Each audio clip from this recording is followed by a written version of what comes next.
this book came out of that. I really wanted them to understand that being human is not a reason to be ashamed, and that being human actually does not mean that you're failing motherhood. In fact, you're probably actually doing it the right way.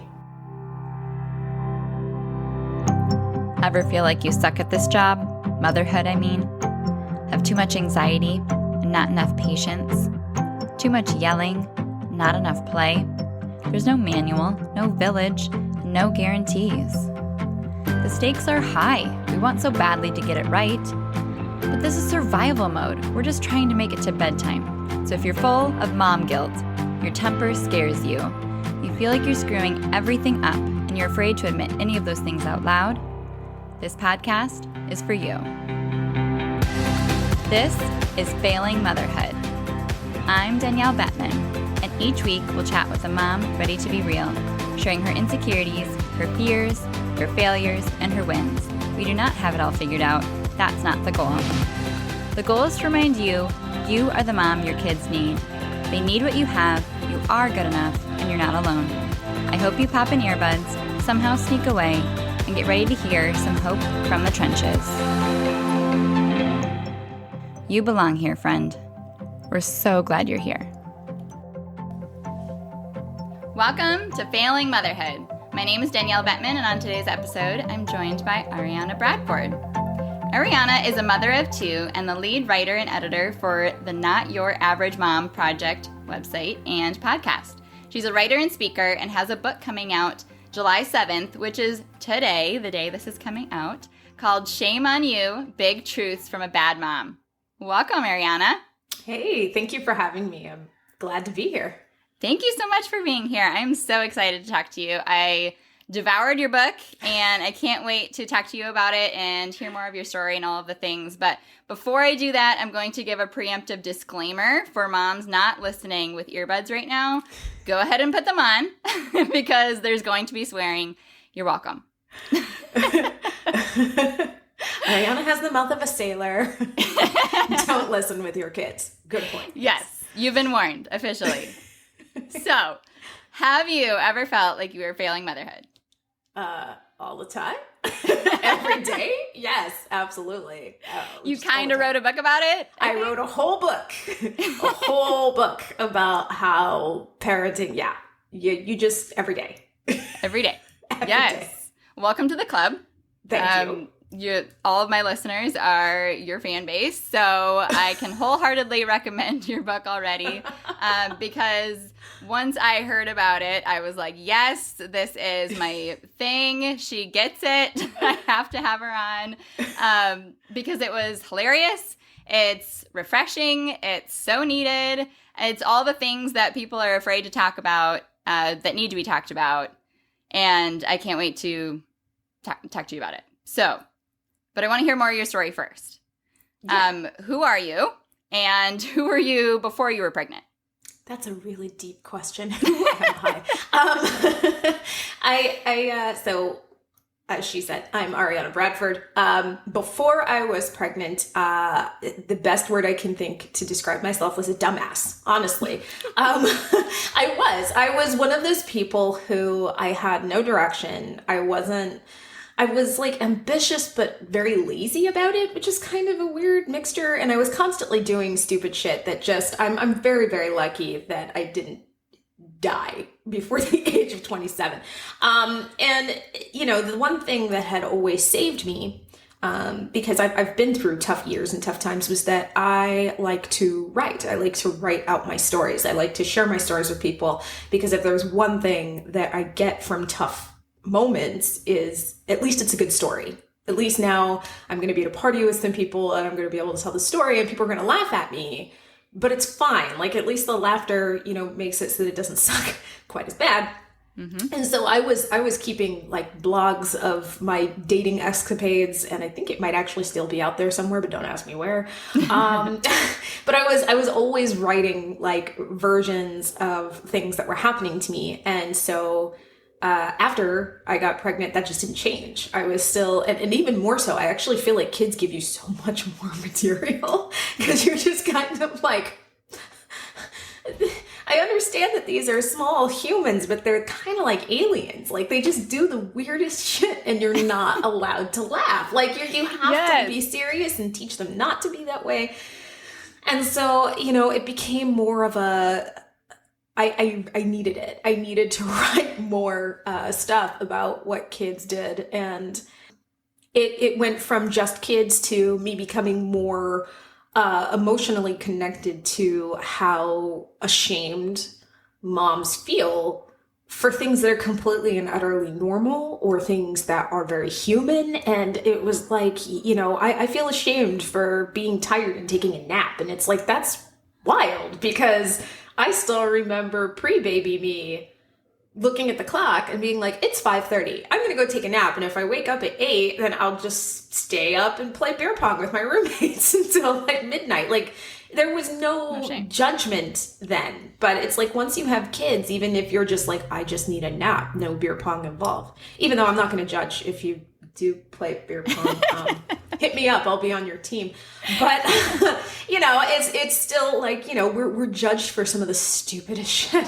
And it makes us feel bad and it makes us feel awkward and we just feel like we're failing motherhood. And so the two kind of started to marry, and that's where the book came from. Was I was like, no, I have had so many moments where I have felt ashamed, and through the help of really good therapy and through the help of just, self-reflecting and also being super defensive of my friends and feeling like they shouldn't be feeling bad for being human. This book came out of that. I really wanted them to understand that being human is not a reason to be ashamed, and that being human actually does not mean that you're failing motherhood. In fact, you're probably actually doing it the right way. Exactly. There is no other way. There is no other way. Like, that's probably the most amazing thing to me. The idea that, like, you are an imperfect, dumbass human being before you have children. And then after you have children, somehow you are no longer supposed to be an imperfect, dumbass human being. Like, somehow after that, you're supposed to know how to fix everything. And it's like, you just had another human being that's a little bit less, like more, actually, dumbass than you are. Because it doesn't way know more, anything. arguably. Way more dumbass than you are. So it's like, you are supposed to be leading them in life. But, it's so unfair of society and of us to ourselves to be expecting that, suddenly having kids means that we're just going to be good at what we do. You can't be good at something you've never done before. That's insane. Exactly. It just doesn't make sense. Doesn't matter how much you care about it. No. It's still brand new and really hard. And, and there are some people who will argue with me and say, well, I took to parenthood right away. That's great. But I guarantee you've still made mistakes. Like, this isn't something that you can just write down and everybody's going to be able to follow the same rule. We're raising human beings, and human beings are so complex and so layered that to expect to be able to just automatically know how to raise a person based off of another person is kind of ignoring the fact that they're human beings. They're different. Yeah. So. I love that. Yeah. And that's where this podcast came from, too, because I was doing anonymous surveys of moms, and they all shared the same deep-seated fear that they were screwing up, and they were screwing up their kids, and they were failing. Yeah. But also feeling like they're the only one. Of course. Yeah. Yeah, we always think that we're somehow special. I still remember screaming at my son once, and thinking that I could never tell anyone that I screamed at him and yelled at him, because if I told anybody that I screamed at him, that I was going to be a monster, because no one was really going to. And I tested it one day telling a friend of mine, and I was like, no, I screamed at him. And she's like, oh yeah, I've done that too. And I was like, no, you don't understand. Like, I really screamed at him. She's like, no, I've done that too. I was just like, I don't think you're understanding. I screamed at him. And it was really like vein popping out of my forehead, like screaming at him, like he cried. She's like, yeah, I've done that too. And it was at that moment that I realized, like, we're not alone in anything. Even if you find that no one else in your friend group has done what you've done, someone else has fucked up the same way you have. That's just kind of the way that it is, because we are all just stumbling through this mess. No matter how well we think we have it down, later you are going to find out that you made some sort of huge mistake at some point. And that's not saying that you're bad. It's just saying that, like, somebody literally gave you this little squirming blank slate turkey and said, somehow turn this into a useful human being. And they did not tell, and you're like, how? No, and they're like, yeah, and you're just like, well, how? And they're like, I'm not going to tell you. Figure it out. And so obviously mistakes will be made. That's just how it works. Yes. So, you can't hate on yourself for making mistakes, and you can't let other people make you feel bad for making mistakes. And nobody is doing this perfectly. Nobody. Yes. Yeah, I love that one of your chapters is entitled, "You're Going to Screw Up. Get over it." Yeah. Yeah. It's gonna happen. You're gonna screw up. We need to hear that. And just relinquish that control, that illusion of control we think we have, of preventing the tell-all novel that you later that our kids are going to write about us. It's possible. The best you could do is try hard not to.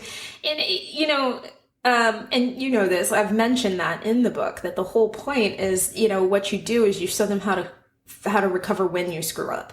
And I'm sure that there are people who are going to try the whataboutisms. Well, what about abuse? What about, and it's like, obviously I'm not speaking to things that are so big that they are probably going to traumatize your child, and that's going to take a little bit more recovery than, I'm talking like screaming at your kid, or, once my mom forgot to pick me up from the bus stop when I was a kid, it didn't ruin me. Yeah, I mean, I guess depending on your opinion of me, maybe you feel it ruined me, but I don't think it ruined me. I think I turned out okay. And, at that point, the way that she recovered from it was what made the difference to me. And the way that she recovered from it was by, like, she apologized. She was like, "Ooh, sorry, I forgot you had a half day at school today."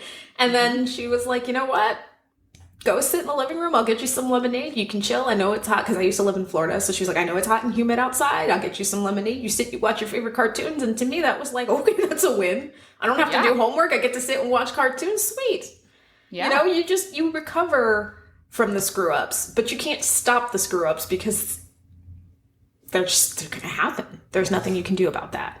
So, yeah. And I think what you write about so well is that the more that we play that mind game of trying to prevent and ruminate on and obsess over the not screwing up, that's probably going to be worse. It's going to be a lot worse. It's so much worse. Don't do that. Don't do it. Don't do that. You know what it makes me think of? One of my favorite shows in the world was Scrubs.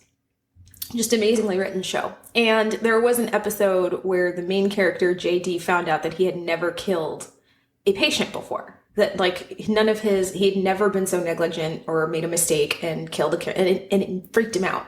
And for the whole episode, he was, like, refusing to do even little things for patients, because he was like, "Oh, what if I screw up and this is the one? What if I actually, like, kill somebody?" And it was making it so that he wasn't caring for anybody because he was so locked up with fear that he was going to make a mistake. And so he wasn't giving any care to anyone because he was just so afraid. And in the end, sorry if this is a spoiler alert, but the show is like 13 years old at this point. I mean, I don't know what to tell you. But in the end, what they did is they told him that he had killed a patient. And for some reason, that understanding of, oh, so I am human. So I have screwed up. So I did make a mistake, suddenly loosened him back up, and he went right back to caring for people the best that he possibly could. And then he found out that they had lied and that she didn't die. So, then he was like, "Oh no." And they're like, "Well, see, the whole point," and I thought this was an amazing message, and I've carried this with me as a parent, is the whole point is that you have to do the best you can. That's literally all you can do. And if it leads to a mistake, there's nothing you're not able to time travel. You can't change that mistake. So all you can do is change the direction that the mistake put you in. And so, that's kind of one of those things that I'm very, very vocal about is like, listen, you screwed up, but you have a choice as to where this screw up is going to go. And sometimes you don't. Sometimes the things that are going to influence that path have nothing to do with you, especially once your kids start making friends and enemies, because there will be enemies, whether they want to have enemies or not. Those people are going to influence them too. And you can't hold yourself responsible for those friends and those enemies either. Like, you can't start saying, well, everything is my fault. It's my fault that my kid is, nervous to do this or do that, because you don't know who they've been talking to. It's so complicated. Yeah. It is so much more complicated than mom is responsible for everything. Right. That's basically functioning as God over our kids. And we don't have that power. You guys would be so screwed if I was God. So screwed. So many things would get broken. So many things would be dropped. Yeah, just, you don't want me as God. And I'm pretty sure none of us want to be God, so let's stop trying to be God. Yeah. Yeah. If we can just look at the things we actually do have control over and just focus our energy on those and let the rest of them go, which is like the Serenity Prayer. And, so much learning and peace can come from that. But It really does apply to motherhood in a way that we haven't been taught or talked about or told from our mom. But now we can take this reality and really embrace it and say, like, nope, I'm going to choose the best school that I think I understand is going to be the best fit for this kid, and I'm going to treat them in this way that's different from their brother because fairness doesn't exist, and I'm going to try to do what's best for them because I know them the best. But we are only given as much information as we have at each time, and we may have to change our mind when new information comes, and that's okay. Yeah, changing your mind is totally fine. And I think that's so weird that people don't think that it is. Like, as it is, I am proud of this book. I love it. But my kids are already doing different things from what they were doing, because I wrote this book when my daughter was 3 and my son was like newly 5, I think, or 4. I don't know. How old are my kids? I think it was 3 and 5, I believe. And the amount of growth that they have gone through and the weirder shit that they have done since they have turned 4 and 6, like, at this point, I feel like I could write a whole different book. Oh, totally. And it would sound different, and some of my opinions might be different, even though I don't really think so. But, that is going to happen. And it might happen by the time they're teenagers, and it might happen by the time, they're tweens. And that's okay. We're all going through different stages of life, and those stages of life are going to change our mindsets. And if you're open to those changes, you're actually doing the right thing. If you're looking back on yourself and you're like, I haven't changed at all, then you're actually not doing it right.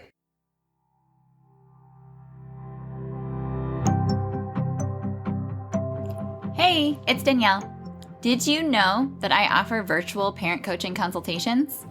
If you feel like you've tried every parenting strategy under the sun and none of them are working, and if you and your partner are not on the same page in those heated moments, and if you can't seem to get it together and stay calm like you want to, you are not alone. Who knew parenting was going to be this hard?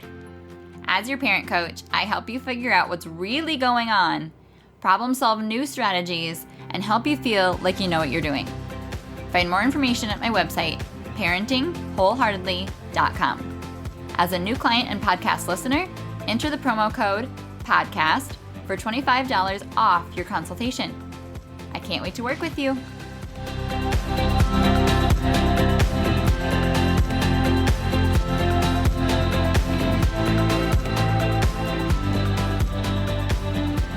Yeah, I wrote a quote the other day that was like, if you're not losing friends, you're not growing up. Which basically it was like, you need to be changing your mind about who you are and what's important in your life and taking on new information that changes your worldview in a way where you're not going to be the same person that you were in high school. Exactly. And it doesn't have to be that you're losing them in like a violent or nasty way. It could just be that you guys outgrow each other. Yeah, and there's nothing wrong with that. I mean, it's hard at the time. It sucks. Like, I actually, about the time that I started this book, had this moment where my friend group was like weirdly upset, like not angry upset, but it was just like an upset where I was losing friends. Like, I was kind of shutting them off, not in a bad way. I just started kind of notice that we were all growing apart. And at the time it sucked. It was like, why am I losing so many friends? What the hell? But then I kind of realized, oh, I'm losing these friends because I'm going in a direction and they're going in a different direction, and that's part of life. You're really the number of long time, decades long friends that we have, super low. Most people do not have, like, if you have a full group of friends that you have known since you were in diapers, you are actually an anomaly. You're special. Enjoy it, but you're special. Yeah, and another one of your chapters is called It's Hard as Balls to Make Friends as Parents. So that makes it even worse. As balls. I turned balls into a form of comparison because that's how hard it is to make friends as an adult. So yes. Preach. Yes. And may all the moms say amen, because the struggle is real. Yep. It's so hard. It really is. It's and it's something that I have been lucky enough, quote unquote lucky enough, that I have moved around a lot in my life. And so I've gotten very good at making new friends in new places, because it was either that or I would have had like no friends growing up, because I moved, I think I counted it, and I moved something like 8 times before I was 4 or something crazy. Oh, gosh. I have never been at a public school for longer than 2 years at a time. Wow. And then, I actually started out in Florida, lived in Jacksonville, Florida for 5 years, lived in Lakeland, Florida for 16, which was the longest I'd ever lived anywhere. And then I moved to Austin, Texas, and lived there for 7. And then moved out to Seattle and was there for 5 months. And then moved down here to Portland, and I've now been here for 3 years. So I've moved so much that if I didn't know how to do it, I wouldn't have any friends. And even with that ability, superpower, whatever you want to call it, I guess, even with that ability, I still struggle as an adult. And I have just now started to kind of solidify who my circle is, like who my inner circle is, but it's still hard. You still have to make so much more effort to hang out with people and talk to people. And as an introvert, that is, it's a lot of work, but friends are worth that effort though. They are in themselves a form of self-care in a lot of ways. So true. But now we have all these COVID challenges on top of that, where we can't even go anywhere or do anything, and our kids never leave the room that we're in. So that's kids fun. Never leave. No, you're right. But one thing that I will say is the way that I looked at it is I was, and I still kind of am, a serial plan canceller. If it's during the day or middle of the day, I'm more likely to go because I'm more awake. But the later it gets, like, my friends know not to ask me to go places after 7:30, because the chances are I'm going to be, by like 6:30, I'm going to be texting them like, hey, my pants are off and I'm watching Netflix. Pants are not coming back on. We're going to have to pick another day. They know this. And what this has done, I think, is it has made it so that plans don't get canceled as much, because at least all I have to do is walk into another room and link into a Zoom link, and then I'm able to see my friends. And it forces you, I think, to put forward more effort.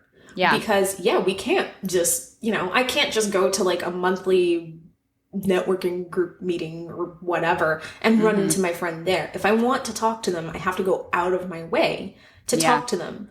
And not everybody has seen it this way, but I've kind of seen it as a really good exercise in intentionally reaching out to friends and intentionally making friends and intentionally keeping friends. And it has worked well for me in that I see my friends much, much more often, but or talk to them more often. Yeah. But I know not everybody feels that way, but I do feel like it's a good exercise. Yeah, if COVID is teaching us anything, it's making us really ask what we want to be a part of our lives and what our day-to-day we're gonna make happen. Because we don't have any excuse, but yet we also don't have any discipline. So like working out, like, oh, the gym's closed. I'm either going to choose to be a couch potato for the next 4 months with that as my excuse, or I'm going to try to figure out how to utilize the resources that are virtual and, figure out a new normal. But yeah, it takes a lot of energy to make that concerted intentional effort. It does. To get better at anything in life, let alone, making friends or parenting or doing something that's on the realms of the hardest. Yeah. So what I also love about your book is that it's not just venting, it's like actually giving advice too, because you're saying, here are the things that I've realized and I maybe wish I would have realized sooner. So I'm entrusting this truth to you so that you can hopefully take this on and run with it and have a better go at things. So what do you feel like are some of like the big themes that you just want moms to hear from the book? Probably the biggest is that, and you saw this, I am a huge, I don't want to say proponent for guilt, but I am one of those people who thinks that guilt is natural. And I don't tell people not to feel guilty. I feel like that's telling people, don't be mad, don't be sad, don't be happy. Like, you can't tell a person not to feel. That's impossible. So what I'm a huge fan of is I'm a huge fan of recognizing guilt for what it is. And it's a warning sign is what it is. Just like anything else, right? Just like anytime, like fear is not truth. Fear is a warning sign. It's telling you that something is making you nervous. And unless you are in an urgent situation where, it sounds like you're being stalked by a mountain lion or something, then in that case, I would suggest you listen to your fear. But otherwise, if you're feeling nervous about going to an event, or if you're feeling nervous about a job interview or something like that, most of us, what we tend to do is we tend to look at that nervousness and we tend to challenge it. But for some reason with guilt, we've automatically taken guilt to mean, oh, well, what I did was bad. And as parents, mothers especially, for some reason, guilt has become the end-all be-all for all of us. Like, we're always like, oh no, I feel guilty because I told my child that he couldn't go to the park today, and now he's crying, and I had told him that we couldn't go to the park because I'm tired. So that means that I was being selfish and wrong and bad. And it's like, no, you're feeling guilty because someone you love is crying, okay? But it's totally and completely okay that you made the selfish choice. And that's another thing. I don't like this. Self-care is not selfish. Because to me, that sounds like you're basically saying, but it's not okay for you to be selfish. You're a mother. Yeah. Therefore, you have to be selfless all the time. And nothing that you do can be selfish. And I don't like that. Of course we can be selfish. Self-care is selfish. It's worrying about yourself without worrying about other people. And that's totally and completely okay sometimes. Everybody has selfish moments. So I am not a fan of saying, well, don't worry, self-care is not selfish. No, it's selfish. And I think you need to go be selfish as fuck. Go be selfish.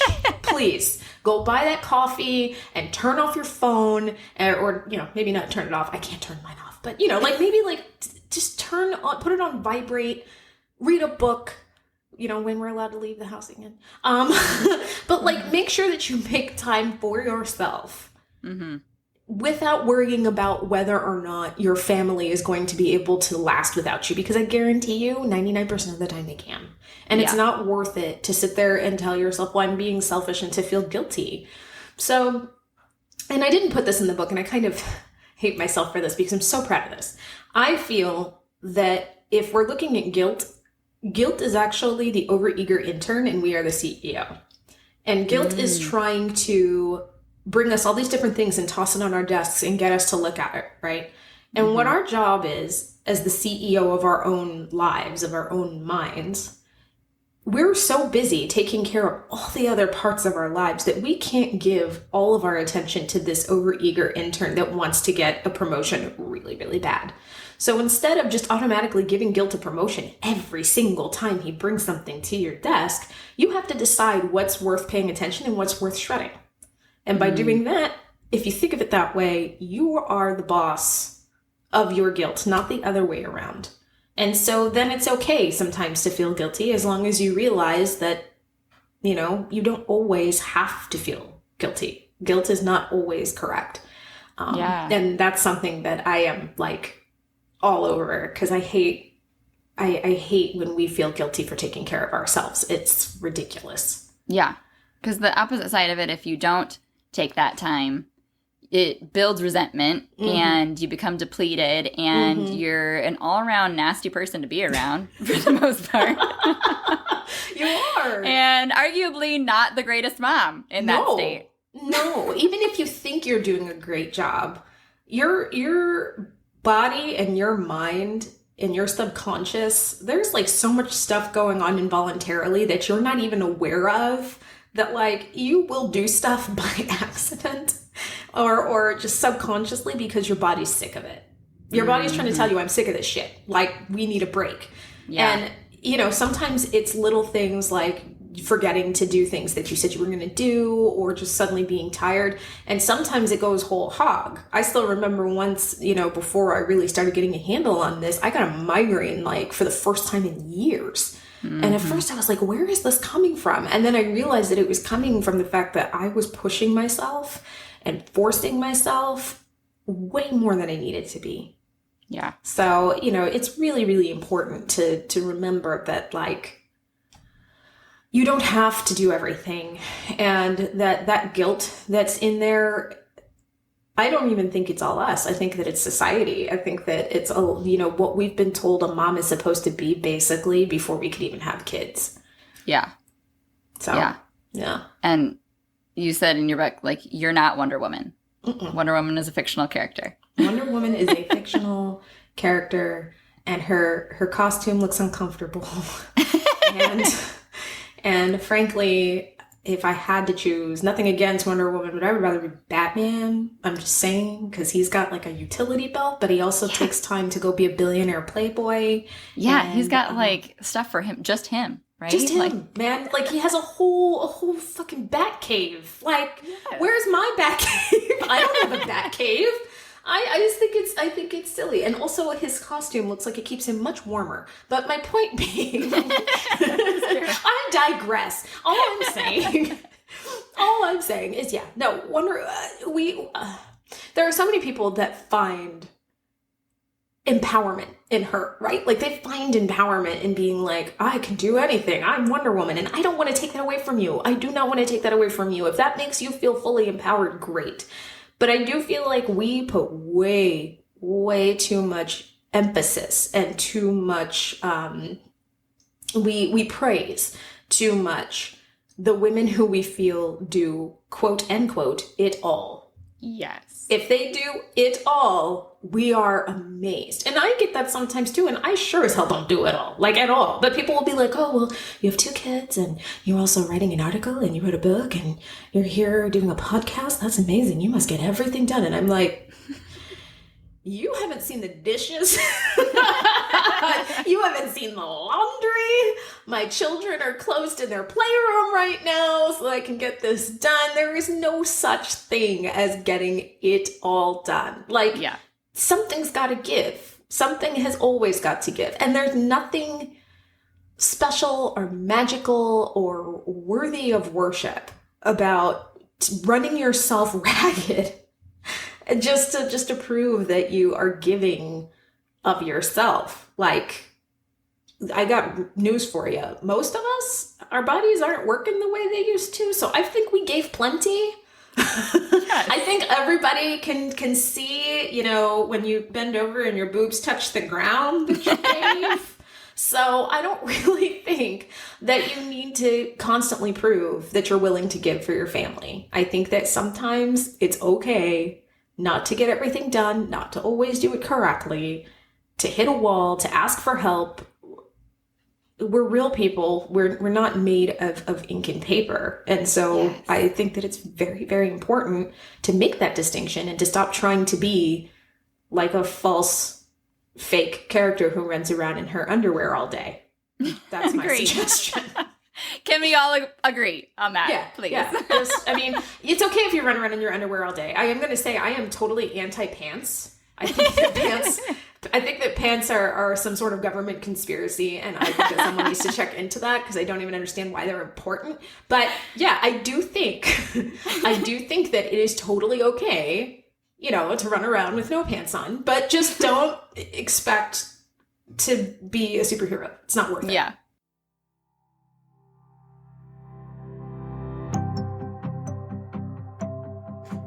Hey friends, Danielle here. I'm so excited to be able to offer you a way to get the help that you so desperately need, like so many of our guests have. I'm a big fan of therapy. As a mom, it's a must-have. Your mental health has a direct effect on your child's mental health. You can't give them what you don't have, and asking for help is a sign of strength. But it's intimidating. I get it, and you have to find childcare, and with COVID, who can even venture out these days? Well, have you heard of BetterHelp? They're a new sponsor of this podcast, and they are here to help. It's not a crisis line, it's not self-help, it's professional counseling done securely online. BetterHelp will assess your needs through a questionnaire and match you with your own licensed professional therapist. Their counselors are legit. Licensed, trained, experienced, and accredited psychologists, marriage and family therapists, clinical social workers, or licensed professional counselors. And BetterHelp is committed to helping you find a good match, so they make it easy and free to change counselors if needed. You can log into your account anytime and send a message to your counselor. You'll get timely and thoughtful responses, plus you can schedule weekly video or phone sessions. It's accessible for clients worldwide, and financial aid is available. As a special offer for Failing Motherhood listeners, you get 10% off your first month at betterhelp.com/wholeheartedly. That's betterhelp.com/wholeheartedly to get the help you need today. Your kids need you whole. Okay, back to the show.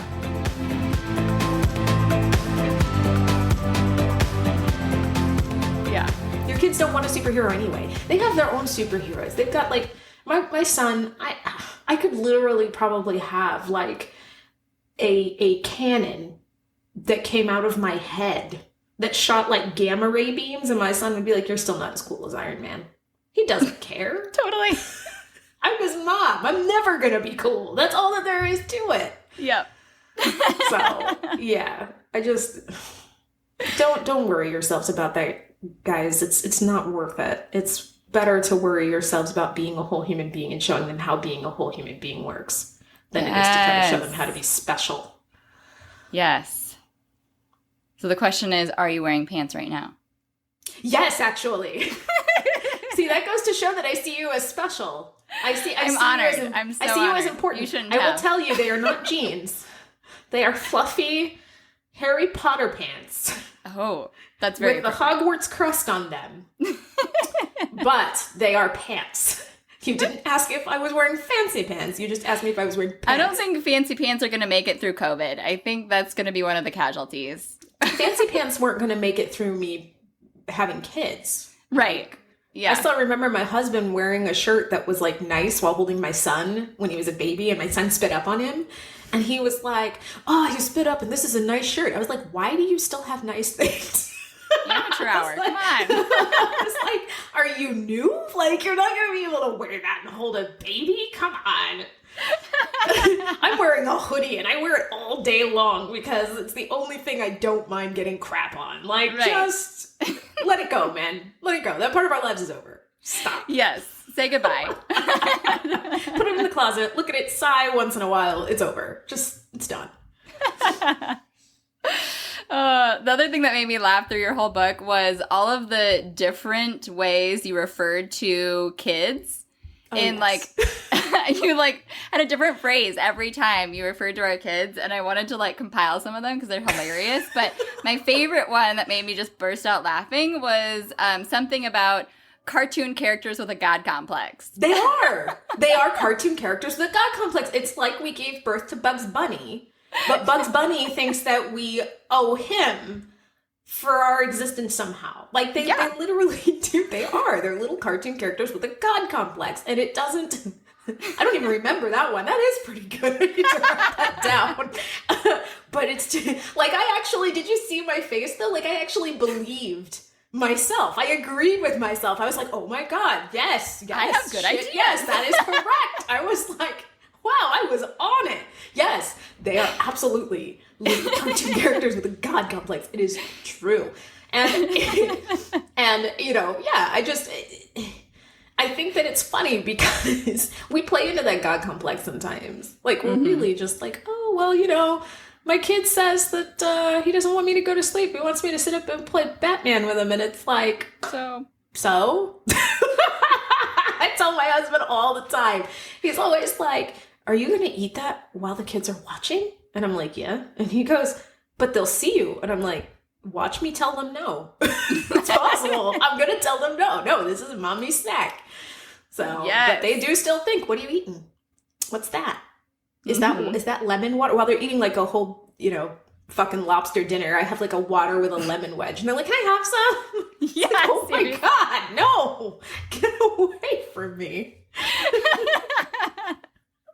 Yes. And I don't think we joke about that enough because we feel like bad people. But our kids are crazy, and all of the ways that you called that out in that first chapter, I was like, yes.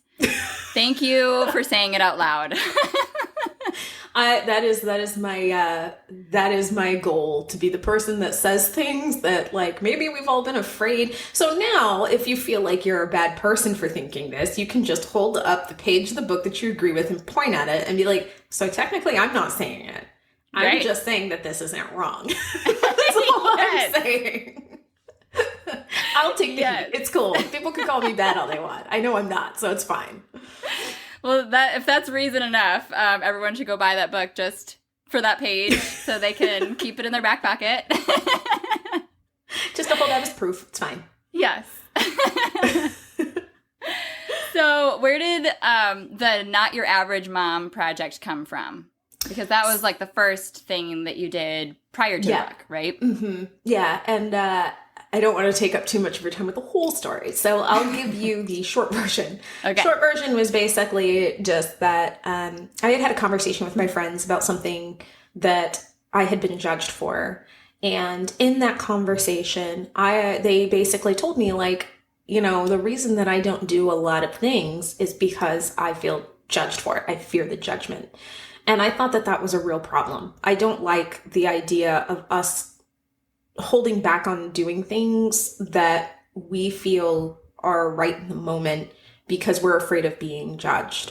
Mm-hmm. And at first it started out as me talking to people who were not parents, trying to get them to stop judging us. And then I realized that it really had to start within because we judge each other way too much. And I feel like our judgment of one another is giving other people an okay to judge us, not allowing one another to talk and joke about our kids and how ridiculous they are, or not allowing us to be tired of certain parts of our postpartum bodies, or, things like that, where we're trying to like control how we see parenthood just between each other. Mm-hmm. I felt like before we can start hoping that other people get the point, we have to get each other's backs first. And understand that, like, it's different for everybody.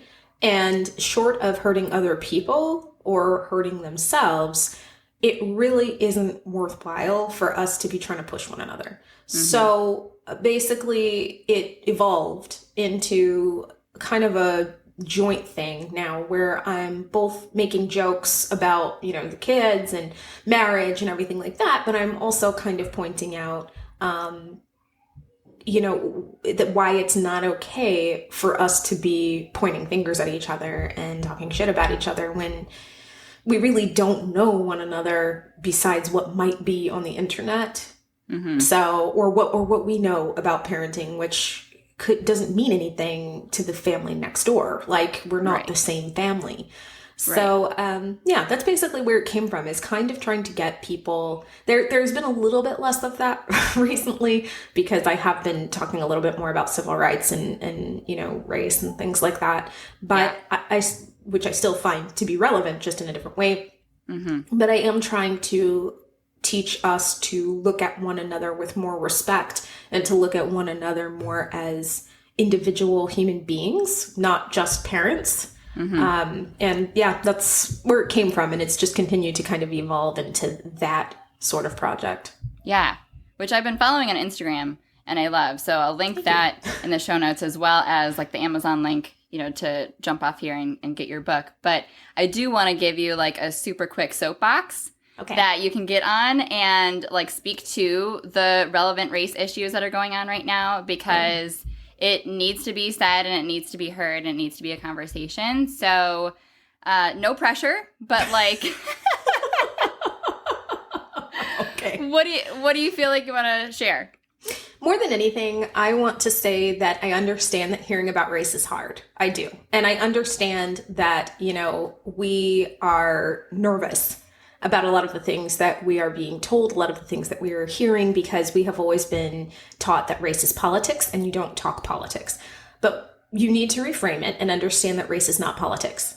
Race has been played as politics for many, many years to stop people from talking about it. Because if we talked about it, they're worried that we might start finding that a lot of the things that we have learned about race are outdated and wrong. So what you actually need to start realizing is that race is a civil rights issue. It is a human issue, and it is something that needs to be talked about, and it is something that needs to be learned about. And you also need to realize that race is not defined by what has happened to you. It is defined by what has happened to those that the country sees as less than. And that's what's important. So even if you're like, well, my Black friend says that he's never had racism, purported against or perpetrated against him, he's never had any issues, that doesn't mean that it doesn't exist. That means that either your friend is not aware, or it means that he's lucky. And you still need to be worried about those out there who are saying that it is occurring. It's not whining. And speaking as someone who has actually been fairly lucky in terms of the racism that I've seen, I have been through it, but nowhere near as much as other people I know. I still know that it's out there, and it's not something that needs to be protected. It needs to be smashed out. And sometimes that means that you are going to have to be rude. You're going to have to be brash. You're going to have to be nasty to get people to realize that it's not welcome.